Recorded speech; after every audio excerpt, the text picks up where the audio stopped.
પાયલ પંચાલ છે. હું રાવપુરા વડોદરામાં રહું છું. મેં ઘણા સમયથી શાળા ક્લાસ માટે ઘણું સાંભળ્યું હતું અને મને પ્રેક્ટિકલ નોલેજના હું માહિતગાર હતી. અને જ્યારે મેં એવું વિચાર્યું કે હવે મારે ક્લેરિકલ વર્ક છોડીને પોતાની કન્સલ્ટન્સી ચાલુ કરવી છે, ત્યારે પહેલો જ વિચાર એ આવ્યો કે મારે હવે થોડા પ્રેક્ટિકલ નોલેજની જરૂર છે, જે શાળા ક્લાસ મને પ્રોવાઈડ કરી શકે એમ છે. તેથી મેં શાળા ક્લાસનો સંપર્ક કર્યો. કોવિડ ડ્યુરેશનમાં શાળા કમ્પ્યુટર ક્લાસીસ મેં જોઈન કર્યા હતા, ત્યારે અમને લોકોને ઓનલાઈન એજ્યુકેશન પ્રોવાઈડ કરવામાં આવતું હતું.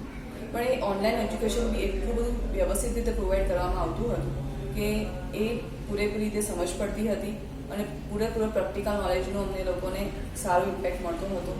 આજે મેં પોતાની કન્સલ્ટન્સી ચાલુ કરી છે, એ ધીરે ધીરે આગળ વધી રહી છે. અને મીનવાઇલ મને જ્યારે પણ કોઈ પણ સબ્જેક્ટમાં મારા પ્રોફેશનમાં જરૂર લાગે છે, ત્યારે સર કે મેડમ પોતાની અત્યંત વ્યસ્તતા હોવા છતાં પણ મારા પ્રોબ્લેમનું સોલ્વ કરી આપે છે અને મારા પ્રોફેશનમાં મને આગળ વધવા માટે હંમેશા એન્કરેજ કરે છે. તો હું આવનારા સ્ટુડન્ટને એવું જ કહું છું કે ફક્ત થિયોરિટિકલ એજ્યુકેશન પાછળ નહીં, પ્રેક્ટિકલ નોલેજ ગેઇન કરવું પણ જરૂરી છે, જે તમે શાળા ક્લાસ સારી રીતે પ્રોવાઈડ કરશે. તો શાળા ક્લાસનો ચોક્કસ સંપર્ક કરજો.